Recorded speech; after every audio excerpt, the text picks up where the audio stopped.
నిన్న జమ్మూ కాశ్మీర్లోని పహల్గాం వద్ద జరిగిన టెర్రరిస్టు కాల్పులను తెలంగాణ జనసమితి తీవ్రంగా ఖండిస్తున్నది.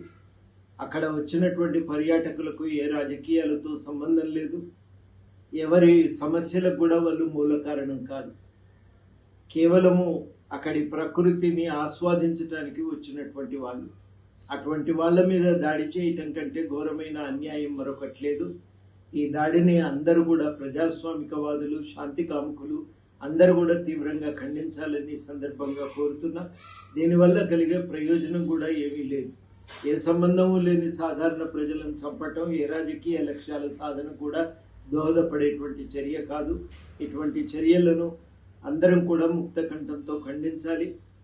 తప్పనిసరిగా ఇప్పుడు ఉన్న ఈ పరిస్థితుల్లో మరి కాశ్మీర్లో చిక్కుకున్న పర్యాటకులు వెనక్కి రావడానికి కేంద్ర ప్రభుత్వం తక్షణం చర్యలు తీసుకోవాలి.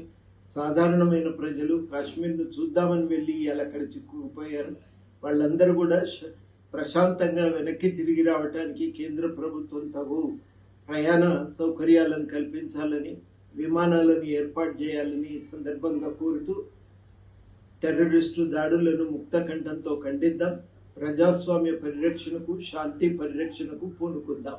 ప్రపంచంలో ఏ మూల ఏ క్షణం ఏం జరుగుతుందో వేగంగా తెలుసుకోవడానికి తొలి వెలుగు వాట్సాప్ ఛానల్ని ఫాలో చేయండి.